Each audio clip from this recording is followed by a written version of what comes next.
ನಮಸ್ಕಾರ ಎಲ್ರಿಗೂ. ನಮ್ಮೂರಲ್ಲಿ ನಡೆದ ಕಾಳಿಕಾದೇವಿ ಜಾತ್ರೆಯ ಬಗ್ಗೆ ಹೇಳಬೇಕು ಅಂದ್ಕೊಂಡಿದ್ದೀನಿ.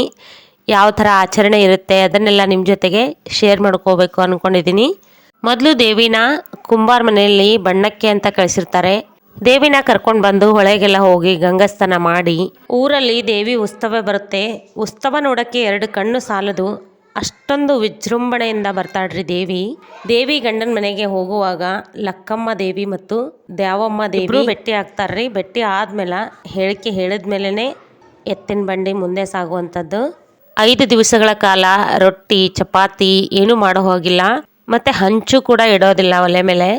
ಮೊದಲನೇ ದಿವಸ ಉಡೇಕಿ ಹಾಕಿ ಬಿಟ್ಟಿರ್ತೀವಿ ನಮ್ಮ ಮನೆ ಹತ್ರ ಬಂದಾಗ. 2ನೇ ದಿವಸ ತನ್ನುಂಡಿ ಅಂಥೇಳಿ ಜೋಳದ ಹಿಟ್ಟಿನಿಂದ ಮಾಡಿ ಕೊಡ್ತಾರ್ರಿ. 3ನೇ ದಿವಸ ಅನ್ನ ಶಾವಿಗೆ ಕೊಡ್ತೀವಿ. 4ನೇ ದಿವಸ ಹೋಳಿಗೆ ಮಾಡೋವಂಥದ್ದು. ಅವತ್ತೇ ಹಂಚಿಟ್ಟು ಹೋಳಿಗೆ ಮಾಡೋದು. ನೋಡಿ, ಕಾಳಿಕಾದೇವಿ ಮೊದಲನೇ ದಿವಸ ಗಂಡನ ಮನೆಯಲ್ಲಿ ಬಂದು ಕೂತಿರೋದು. ಕಾಳಿಕಾದೇವಿ ಮತ್ತು ಮಹಾಲಕ್ಷ್ಮಿ ಒಂದೇ ಕಡೆ ಇರೋದ್ರಿಂದ ಒಂದು ನೈವೇದ್ಯ ಒಂದು ಉಡೇಕಿ ಸಾಮಾನಿ ಮಹಾಲಕ್ಷ್ಮಿಗೆ. ಈ ಸಣ್ಣದೇನು ಕಾಣಿಸ್ತದಲ್ರಿ, ಇದು ಮಹಾಲಕ್ಷ್ಮಿಗೆ. ಪ್ರತಿಯೊಂದು ನೈವೇದ್ಯದಲ್ಲೂ 5 ಹೋಳಿಗೆನ ಇಟ್ಕೊಂಡಿದ್ದೀವಿ. ಹೂವಿನ ಹಾರ, ದಂಡಿ ಮತ್ತು ಉಡೇಕಿ ಸಾಮಾನಿ ನೈವೇದ್ಯ ಎಲ್ಲವನ್ನು ತಗೊಂಡು ಹೊರಟಿದ್ದೀವಿ. ನೋಡಿ, ಮಕ್ಕಳು ರೆಡಿಯಾಗಿ ನಿಂತಿದ್ದಾರೆ. ಆರತಿ ಎಲ್ಲಾನು ತಗೊಂಡು ಹೊರಟಿದ್ದೀವಿ. ಕಾಳಿಕಾದೇವಿನ ನಮ್ಮೂರಲ್ಲಿ ದ್ಯಾವಮ್ಮಾಯಿ ಅಂತಾರೆ, ದ್ಯಾವಮ್ಮ ದೇವಿ ಅಂತ ಕರೀತಾರೆ. ನೈವೇದ್ಯ ಕೊಡೋಕ್ಕೆ ಜನ 6 ಗಂಟೆಯಿಂದಾನೇ ಸ್ಟಾರ್ಟ್ ಮಾಡ್ತಾರೆ, ರಾತ್ರಿವರೆಗೂ ಆಗುತ್ತೆ. ನೋಡ್ರಿ ಎಷ್ಟೊಂದು ಜನ ಬಂದಿದ್ರು ಆಗಲೇ ನಾವು ಹೋಗೋದ್ರೊಳಗೆ. ಈ ಕಡೆ ಕಾಣಿಸ್ತಾ ಇರೋದು ಮಹಾಲಕ್ಷ್ಮಿ ದೇವಿ. ತುಂಬಾನೇ ರಶ್ ಇರೋದ್ರಿಂದ ವಿಡಿಯೋ ಮಾಡೋಕ್ಕಾಗಲಿಲ್ಲ. ಹಾಗಾಗಿ ಬರುವಾಗ ಒಂದು ಫೋಟೋ ತಗೊಂಡ್ವಿ. ನಾವು ದೇವಿಗೆ ಸೀರೆನ ಉಡಿಸಿ ನೈವೇದ್ಯ ಹಿಡಿದು ಆರತಿ ಮಾಡ್ತಾ ಇದ್ದೀವಿ. ಆರತಿ ಮಾಡಿಕೊಂಡು ನಮಸ್ಕಾರ ಮಾಡಿ ತೆಂಗಿನಕಾಯಿ ಹೊಡ್ಕೊಂಡು ನಾವು ಮನೆಗೆ ಬಂದ್ವಿ. ದೇವಸ್ಥಾನದಿಂದ ಬಂದಮೇಲೆ ಎಲ್ಲನೂ ರೆಡಿ ಮಾಡಿಕೊಂಡು ನಮ್ಮ ಮನೆಯಲ್ಲೂ ಮುತ್ತೈದೆತನನ ಉಣಿಸಿದ್ವಿ. 5 ಜನ ಮುತ್ತೈದರನ್ನ ಉಣಿಸಿದ್ವಿ ನಾವು. ವಿಡಿಯೋ ಮಾಡೋಕ್ಕೊಳಕ್ಕೆ ಆಗಲಿಲ್ಲ. ಊರಿನ ಗ್ರಾಮಸ್ಥರು ಮಳೆ ಬೆಳೆ ಕೇಳೋದಾದರೂ ಲಕ್ಕಮ್ಮ ದೇವಿ ಹತ್ರನೇ ಕೇಳ್ತಾರ್ರಿ. ಮತ್ತು ಕಾಳಿಕಾದೇವಿದು ಜಾತ್ರಾ ಮಹೋತ್ಸವದ ಬಗ್ಗೆ ಏನಾದರೂ ಗೊಂದಲಕ್ಕೀಡಾಗಿದ್ದರೆ ಬಂದು ಲಕ್ಕಮ್ಮ ದೇವಿ ಹತ್ರನೇ ಕೇಳೋದು. ನೋಡಿ, ಕಾಳಿಕಾದೇವಿದು 5ನೇ ದಿವಸದ ಜಾತ್ರೆನ ನಾನು ತೋರಿಸ್ತಾ ಇದ್ದೀನಿ. 5ನೇ ದಿವಸ ಊರಲ್ಲಿರೋ ಎಲ್ಲರೂ ಕಾಯಿ ಹೊಡಿಸಕ್ಕಂತ ಹೋಗ್ತಾರ್ರಿ. 5ನೇ ದಿವಸ ದೇವಿ ಗಂಡನ ಮನೆಯಿಂದ ಮತ್ತೆ ತವ್ರ ಮನೆಗೆ ಹೋಗುವಂಥದ್ದು. ಅವತ್ತಿನ ದಿನ ಹೋಗಿ ಕಾಯಿ ಹೊಡ್ಕೊಂಡು ತಗೊಂಡು ಬರ್ತಾರೆ. ನೋಡಿ, ಕಾಳಿಕಾದೇವಿ ಎತ್ತಿನ ಬಂಡೆ ಮೇಲೆ ಈ ಥರ ಮಂಟಪ ಮಾಡಿ ಕೂಡಿಸಿರ್ತಾರ. ಮತ್ತು ಮಹಾಲಕ್ಷ್ಮಿ ದೇವಿ ಅವರ ಅತ್ತೆ ಪಕ್ಕದಲ್ಲೇ ಕಾಳಿಕಾದೇವಿ ಕೂರ್ಸಕ್ಕಂತ ಒಂದು ಮಂಟಪ ಮಾಡಿ, ಆ ಮಂಟಪದಲ್ಲಿ ಜಾತ್ರಾ ದಿನ ಗುಡಿಯಲ್ಲಿ ಮಹಾಲಕ್ಷ್ಮಿ ದೇವಿನ ಕೂರಿಸಿರ್ತಾರೆ. ಪೂಜೆ ಎಲ್ಲ ಮಾಡ್ತಾರ್ರಿ. ರಾತ್ರಿ ನಮ್ಮ ಮನೆಯಲ್ಲಿ ಲಕ್ಕಮ್ಮ ದೇವಿ ಇರೋದ್ರಿಂದ ಡೊಳ್ಳು, ಸೀರೆ, ಬಳೆ ಮತ್ತು ಹೂವಿನ ಹಾರ, ದಂಡಿ ಎಲ್ಲನೂ ತಗೊಂಡು ಊರಿನ ಹಿರಿಯರೆಲ್ಲ ಸೀರೆ ಉಡ್ಸಕ್ಕಂತೇಳಿ ಲಕ್ಕಮ್ಮ ದೇವಿಗೆ ಬರ್ತಾರ್ರಿ. ಲಕ್ಕಮ್ಮ ದೇವಿಗೆ ಸೀರೆ ಉಡಿಸಿದ ನಂತರನೇ ದ್ಯಾವಮ್ಮ ದೇವಿಗೆ ಸೀರೆ ಉಡಿಸಿ, ಮತ್ತು ದೇವಿ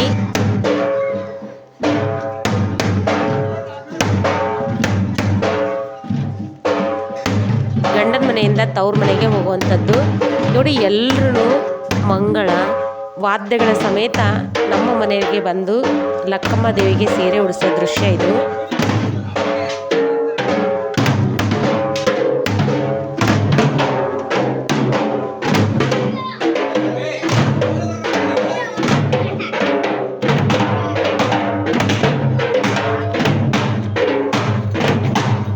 ದೇವರ ಮನೆಯಲ್ಲಿ ಸೀರೆ ಉಡ್ಸಕ್ಕಂತ ಬಂದಿದ್ದಾರೆ.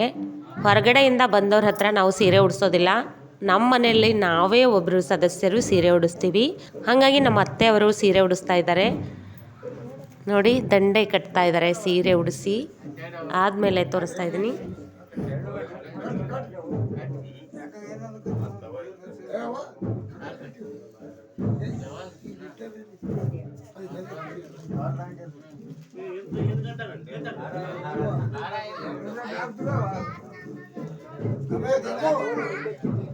ಒಳಗಡೆ ಸೀರೆ ಉಡಿಸ್ತಾ ಇದ್ರೆ ಹೊರಗಡೆ ಮಂಗಳವಾದ್ಯ ನುಡಿಸ್ತಿರ್ತಾರೆ. ನೈಟು ನಮ್ಮನೇಲಿ ಬಂದು ಸೀರೆ ಉಡಿಸಿ ಹೋದ್ಮೇಲೆ 10 ಗಂಟೆಗೆಲ್ಲ ದೇವಿ ತಳ ಬಿಡ್ತಾಳ್ರಿ.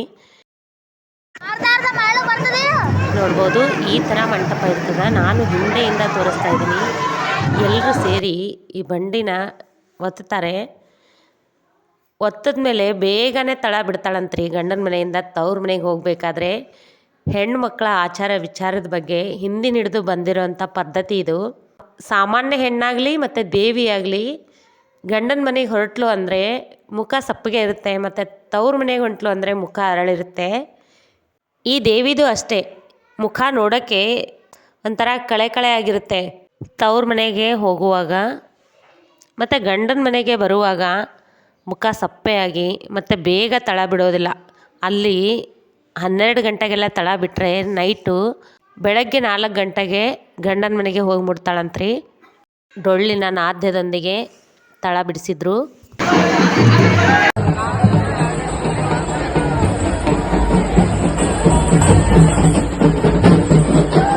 ನಡುವೂರು ಲಕ್ಷ್ಮಿಗೆ ಊರು ಕಾಯೋ ಲಕ್ಷ್ಮಿ ಅಂಥೇಳಿ ಎಲ್ಲ ಊರಲ್ಲೂ ಇರ್ತಾಳ್ರಿ. ಆ ಲಕ್ಷ್ಮಿಗೆ ಕುರಿಮರಿನ ಬಲಿ ಕೊಡ್ತಿರ್ತಾರ. ಈ ಹಿಂಸೆನ ಬಡಿಗೆರ ಮನೆಯಲ್ಲಿ ಹುಟ್ಟಿರುವಂಥ ಕಾಳಿಕಾ ದೇವಿಗೆ ಆಗಿ ಬರೋದಿಲ್ಲ. ಹಾಗಾಗಿ ನಾನು ಗಂಡನ ಮನೆಯಲ್ಲಿ ಇರೋದಿಲ್ಲ ಅಂತ ಸಿಟ್ಟಿಗೆದ್ದು ಹೋಗ್ತಿರ್ತಾಳ. ಈ ದೇವಿನ ಹೋಗುವಾಗ ಗಂಡನ ಮನೆಗೆ ಬಾ ಬಾ ಅಂಥೇಳಿ 5 ಸಲ ಮುಂದೆ ಹೋಗೋದು ಮತ್ತೆ ಕರ್ಕೊಂಡು ಬರೋದು, ಮುಂದೆ ಹೋಗೋದು ಮತ್ತೆ ಕರ್ಕೊಂಡು ಬರೋದು, ಈ ಥರ 5 ಸಲ ಕರ್ಕೊಂಬರ್ತಾರ್ರಿ. ಸಿಟ್ಟಿಗೆದ್ದಂಥ ದೇವಿ ಗಂಡನ ಮನೆಗೇನೆ ಉರಿ ಹಚ್ಚಿ ಹೋಗಿರ್ತಾಳಂತ. ಅವಾಗ ದೇವಿ ಉರಿ ಹಚ್ಚಿರೋ ಕಾರಣ ಈಗ ಜೋಳದ ದಂಟಿಗೆ ಉರಿ ಹಚ್ಚಿ ಹೋಗುವಂಥ ಸಂಪ್ರದಾಯ ಅದ ರೀ, ಇಲ್ಲಿ ಕಾಣಿಸ್ಬೋದು. ಈ ಕತೆ ಹಳ್ಳಿಯಲ್ಲಿ ಬಾಯಿಂದ ಬಾಯಿಗೆ ಬಂದಿರುವಂಥ ಕತೆ ಅದ ರೀ. ರಿಯಲ್ ಆಗಿ ಬೇರೆ ಕತೆ ಇದೆ. ನಿಮಗೇನಾದ್ರೂ ಗೊತ್ತಿದ್ರೆ ಕಮೆಂಟ್ ಮಾಡಿ. ನನಗೆ ಗೊತ್ತಿರೋಂಥ ಮಾಹಿತಿನ ನಿಮ್ಮ ಮುಂದೆ ಇಡೋ ಒಂದು ಸಣ್ಣ ಪ್ರಯತ್ನ ಮಾಡಿದ್ದೀನಿ. ಏನಾದರೂ ತಪ್ಪಾಗಿದ್ರೆ ದಯವಿಟ್ಟು ಕ್ಷಮೆ ಇರಲಿ.